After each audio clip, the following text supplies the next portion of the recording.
1981 онд Сеул маш хурдан өөрчлөгдөж байсан хот байлаа. Өндөр орон сууцнууд ар араасаа баригдаж, хүмүүс өглөөнөөс орой хүртэл ажиллан, улс орон бүхэлдээ хөгжлийн төлөө урагш дайрж байсан тэр үед нэгэн энгийн гэр бүлд Жо Ин Сон төржээ. Тэр багасаа дуу цойтой өөртөө итгэл багтай хүүхэд байсан гэдэг. Хүмүүс түүнийг хамгийн түрүүнд өндөр нуруугаар нь анзаардаг байсан. Ангийнхаа хүүхдүүдээс хэтэрхий өндөр болохоор заримдаа эвгүй санагдана. Түүний гэр бүл баян чинэлэг байсангүй, Солонгос олон айлын адил энгийн амьдралтай гэр бүл. Хүү дунд сургуульд байхдаа таеквондогоор хичээнгүйлэн хичээллэж 4-р дангийн хар бүст хүрсэн байна. Энэ бол ахмад насны тамирчдад ч хүрэхэд бэрх даваа. Тэр үед таеквондогийн багш болохыг мөрөөдөж сургуулиасаа тэмцээнд оролцохоор явдаг гэж. Гэвч тамирчны тавилан заримдаа хит хурдан өнгөрдөг.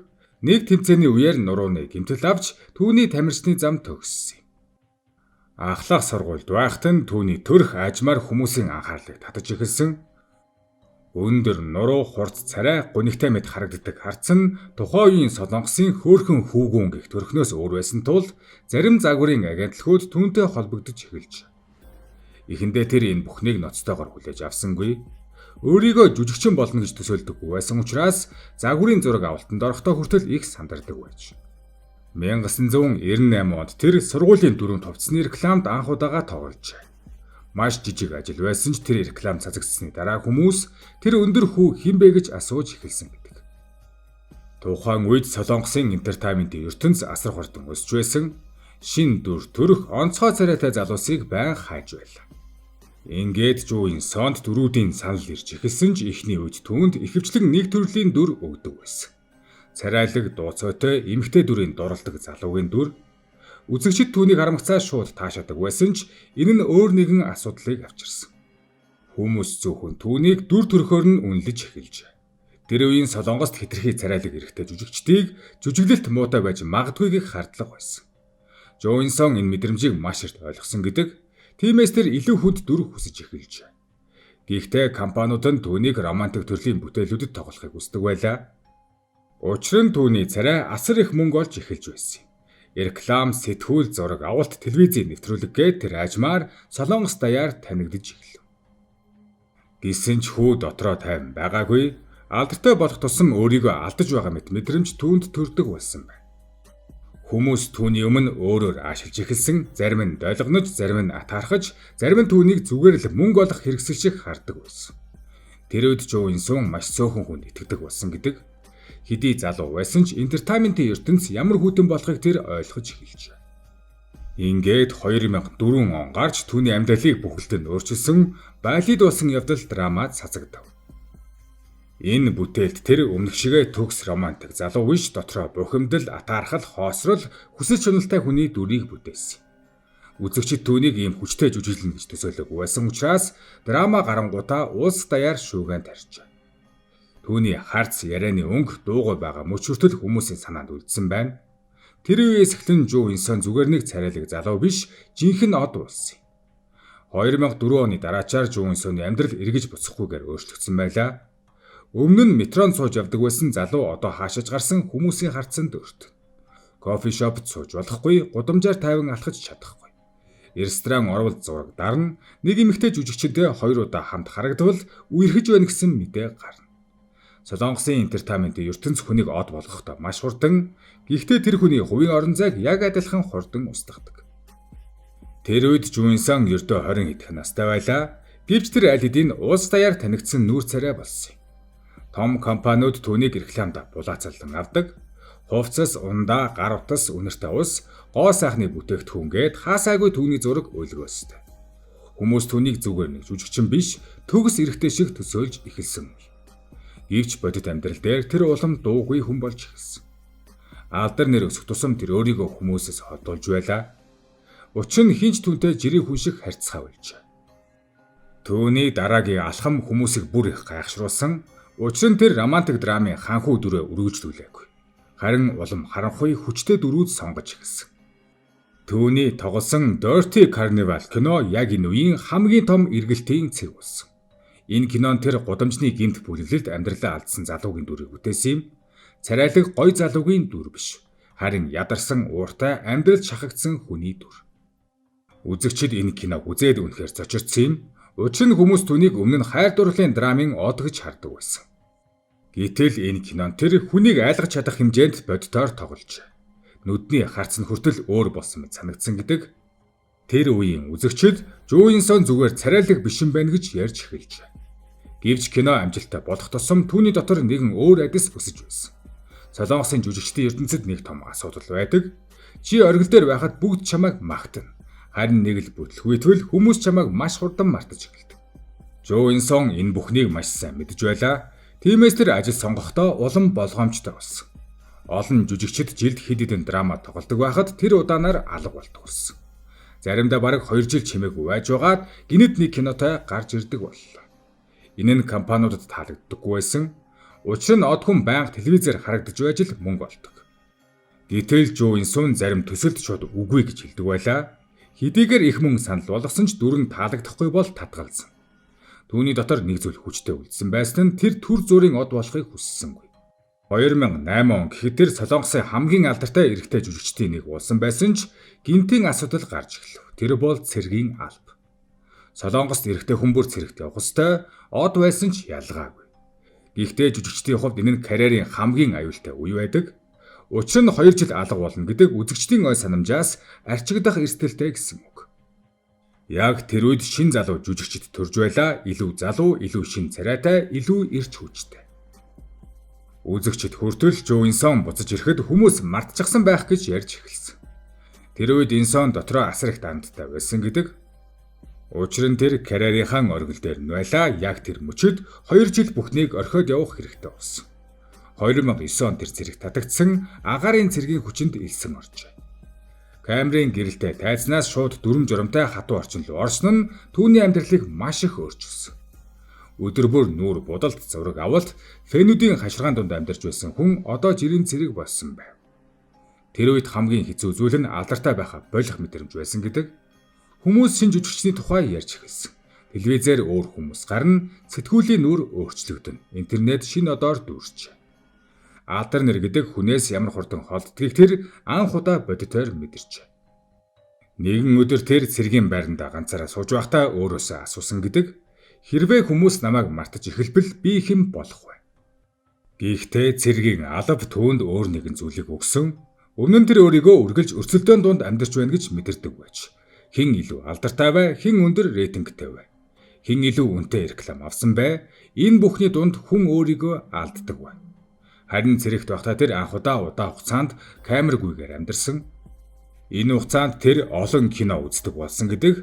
Ялангуяа хуучны ноцтой драмууд, гангстер кино, хүний сэтгэл зүйг харуулсан бүтээлүүд. Тэр зөвхөн алдартай жүжигчин биш, нас ахих тусам улам хүчтэй болдог жүжигчин болохыг хүсэж байлаа. Гэвч бодит байдал тийм амар байсангүй. 2011 он тэр цэргээс халагдаж ирэхэд хүмүүс түүнийг халуун дулаан угтаж авсан ч өмнөх шигэ галзуу шүтэн бишрэл мэдрэгдэхгүй байлаа. Entertainment-ийн ертөнц аль хэдийн өөрчлөгдсөн байсан, шинэ үеийн хүчтэй гарч иржээ. Түүний компани хүртэл болгоомжилж эхэлсэн. Хэрвээ буруу төсөл сонговол карьер нь унаж магадгүй. Тиймээс Жо Ин Сон маш удаан чимээгүй байсан. Зарим хүмүүс тэр оргилдоо дахиж хүрэхгүй гэж ярьж эхэлсэн. Интернет форумууд дээр хүртэл хэд удаан алгуулсан, одоо үеийн өнгөрсөн гэх мэт сэтгэлдлүүд хөвөрч эхэлсэн. Энэ бол урлагийн хүмүүсийн хамгийн аимшигтай үе. Чи бүтлгүйтэйгүй мөртлөө хүмүүс чамайг өнгөрсөн цаг дээр ярьж эхэлдэг. Гэхдээ Жо Ин Сон яарсангүй. Тэр дахин нэг романтик царайлаг залуугийн дүр тоглоод аюулгүй замаар явж болох байсан. Гэвч дотроо тэр өөр зүйл хүсэж байв. Ингээд тэр жүжигчин Сон Хи Кютэй хамтран тоглосон тэр өвөл салхи хүлээв нэртэй киногоор 2013 онд иргэн ирлээ. Энэ драма гарахаас өмнө олон хүн эргэлзэж байсан. Жо Ин Сон одоо ч үзэгчид татаж чадах болов гэсэн асуулт Солонгос даяар байлаа. Гэвч ихний ангууд цацагдахад бүх зүйл өөрчлөгдөв. Түүний тоглосон дүр дотроо хоосон шарахтай, худал амьдрал донд төөрсөн хүн байлаа. Ин Сон тэр дүрийг аимшигтай бодитоор амьлуулсан, хүмүүс түүний нүдийг ярьж эхлэв. Учир нь тэр өмнөхөөс өөр болсон байлаа. Залуу насны гялатсан хөөрхөн төр хэвээр байсан ч одоо түүнд өөр зүйл нэмэгдсэн байлаа. Гуниг болоод туршлага, дотроо нурж үтсэн хүний мэдрэмж. Үзэгчид тэр өөрчлөлтийг шууд анзаарсан. Энэ драма асар том амжилтыг дагуулсан. Жо Ин Сон үнэхээр урлагтаа буцаж ирсэн байлаа. Гэхдээ энэ удаа тэр зүгээр нэг супер од биш болсон. Тэр амьдралд нэг удаа унаж үзээд босож үзсэн жүжигчин болсон юм. Энэ драма амжилттай болсны дараа хүмүүс Жуинсогийг дахин Солонгосын хамгийн том одуудын нэг гэж ярьж эхэлсэн ч энэ удаа өмнөхөөс өөр амьсгал мэдрэгдэж байлаа. Залуу наснда тэр царайлаг од байсан бол одоо хүмүүс түүнийг жинхэнэ жүжигчин гэж хүлээн зөвшөөрч эхэлсэн юм. Түүний дотоод чанар ч өөрчлөгдсөн байв. Тэр залуудаа карьер, нэр хүнд, рейтингийн талаар их боддог байсан. Харин цэргийн алав түүнийг дотроо бодолтой нэгэн болгосон юм. Ингээд удалгүй 2014 онд тэр It's Okay That's Love драмад тоглолоо. Тухайд Солонгосын телевизийн ертөнцид сэтгцийн өвчин дотоод шарах, хүүхэд насны сэтгэл зүйн гэмтлийг ингэж шууд гаргадаг драм бараг байгаагүй. Ихэнх романтик драмууд баян залуу үзэсгэлэнтэй хайр дурлал, мөрөөдөм төгсгөлөөр дүүрэн байсан. Гэтэл энэ драм огт хүрвэсэн юм. Жуинсоны бүтээсэн дүр гаднаасаа хөгжилтэй, өөртөө итгэлтэй, эмэгтэйчүүдэд алдартай зохиолч гэвч дотор нь айдас, ганцаардал, сэтгэлийн өвчин нуугдсан байдаг. Тэр дүрээ маш сайн гаргасан зарим үзэгчид түүнийг тэр үнэхээр ийм өвдөлт мэдэрч үзсэн хүн шиг харагдаж байна гэж ярьж байлаа. Драма гарсны дараа Солонгост сэтгцийн эрүүл мэндийн тухай яриа хүртэл нэмэгдсэн гэдэг. Олон хүн анхудаа өөрийгөө телевизийн дүрээс олж харлаа гэж бичиж байлаа. Энэ бүтээл Жуинсоны карьерийг дахин нэг шат ахиулсан. Гэхдээ тэр бусад одууд шиг тэр амжилтыг ашиглаад жил болгон драма хийсэнгүй. Тэр дахин алга болов. Харин хүмүүс үүнд нь маш их гайхдаг байсан. Учир нь Солонгосын одууд ихэвчлэн оргил үе дээрээ тасралтгүй зурагтаар гарч ирдэг. Илүү их мөнгө, илүү их нэр хүнд, илүү олон реклам авахын тулд байнга дэлгэцэн дээр харагдах хэрэгтэй болдог. Гэтэл Жуинсон эсрэгээрээ байлаа. Тэр хэсэг хугацаанд аялан найзуудтайгаа цагийг өнгөрөв. Заримдаа бүр олон нийтээс ор тас алга болдог болжээ. Тэр амьдралаа зөвхөн алдартай байхтаар төвлөрүүлэхийг хүсээгүй. Түүний ойрын хүмүүс ярьснаар энэ сон маш энгийн зуршилтай хүн аж. Олны өмнө супер од мэд харагддаг ч хувийн амьдрал дээрээ найзуудтайгаа үргэлж хоол идэх, загасчлах, гольф тоглох, машин удаан жолоодох зэрэг зүйлсэд дуртай. Гэхдээ нэг зүйл хизээч өөрчлөгдөөгүй. Тэр дотроо үргэлж болгоомжтой хിവэр хүн үлдсэн. Яагаад гэвэл тэр олон хүмүүсийн алдар нэр ямар хурдан нурдгийг нүдэрээ үзсэн хүн. Тиймээс тэр замналынхаа бүх хугацаанд элдв ховжив скандалаас маш хол явсаар иржээ. Солонгосын энтертейментийн ертөнцид ганцхан буруу мэдээ, карьерийг нь сүтгэж ядна, тэр үнийг маш сайн мэддэг. Жуинсоны нэр олон эмэгтэй жүжигчинтэй холбогдож байсан ч тэр хувийн амьдралаа бараг ярьдаггүй. Зарим хүмүүс түүнийг хитрхи хааттай гэж хэлдэг байв. Гэхдээ үнэндээ тэр өөрийгөө хамгаалж сурсан хүн болсон юм. Цаг хугацаа өнгөрөх тусам Жуинсоны нэр Солонгосын энтертейментийн ертөнцид нэг сонин байр суурьтай болж эхэлсэн. Тэр хамгийн их шуугиан тарьдаг од биш, хамгийн олон драмад тоглодог хүн ч биш. Сошиал сүлжээгээр өдөр бүр харагддаггүй. Гэхдээ түүний нэр гарч ирэх болгонд хүмүүс анхаарлаа хандуулдаг хിവэр үлджээ. Учир нь Жуинсон удаа хугацаанд нэг зүйлээ алдаагүй хүн байсан нь түүний нэр хүнд. Тэр нэр хүндээ маш чандлан хамгаалж ирсэн. Солонгост олон жүжигчид богино хугацаанд асар хурдан мандаад яг тэр хурдаараа ундаг. Арх тамхи, ховжив, үрзэл, хууль зүйн асуудал хувийн амьдралын шуугиан гээд олон хүмүүсийн карьер нуржээ. Гэвч жүжигчин Жуинсон бараг 20 гаруй жил томоохон асуудалгүй явж чадсан нь өөрөө маш ховор зүйл болсон. Түүний талаар салбарынх нь хүмүүс даруухан болгоомжтой хит их од зан гаргадаггүй гэж ярьдаг. Тэр уран бүтээлүүдэд дараалан тоглодоггүй ч авчирсан шин дүрээрээ бүх үзэгчдийг дахин алмаар болдог. Одоо ч тэр Солонгос болоод Азийн олон оронд маш өндөр нэр хүндтэй жүжигчин хിവэр байна. Тонирхолтой нь тэр залуу үеийн одууд шиг байнга өөрийгөө төвд байлгахыг оролддоггүй. Тэр одоо буур суурьсан туршлагатай бас хашир нэгэн жүжигчин болжээ. Хүмүүс заримдаа яагаад ийм цөөхөн бүтээл хийдэг юм бол гэж асуудаг. Гэвч магадгүй тэр маш эрт нэг үнэнийг ойлгосон байх. Хит их харагдах тусам хүмүүс чамаас хурдан залхдаг. Тэр удаан алга болдог чинээгээрээ эргэж ирэхдээ үзэгчдэд шинэ мэдрэмж өгдөг. Түүний карьерийг харахад нэг зүйл тодорхой байдаг. Тэр зөвхөн царайгаараа амжилтанд хүрээгүй. Харин зөвхөн төрхөөр алдартай байсан бол аль хэдийн мартагдах байлаа. Харин тэр уналтыг туулсан, айдсыг мэдэрсэн, мартагдах шахсан харин дахиад эхэлж чадсан. Түүний талаар олон найруулагчид ингэж дүгнэдэг. Тэр дотроо гунигтай хүн шиг харагддаг. Магадгүй тэр үнэн байх. Учир нь алдаа нэрийн оргил төрсэн хүмүүсийн дотор ихэнхдээ бусад хүнээс нуусан хоосрол байдаг. Жуинсон тэр мэдрэмжийг олон жил дотор авч явсан мэт санагдана. Гэсэн ч тэр нурсангүй. Харин ч илүү нам гүм, илүү хянуур, илүү хүчтэй хүн болон үлдчихэ. Одоо ч түүний хүмүүс зүгээр нэг жүжигчин гэж харддаггүй.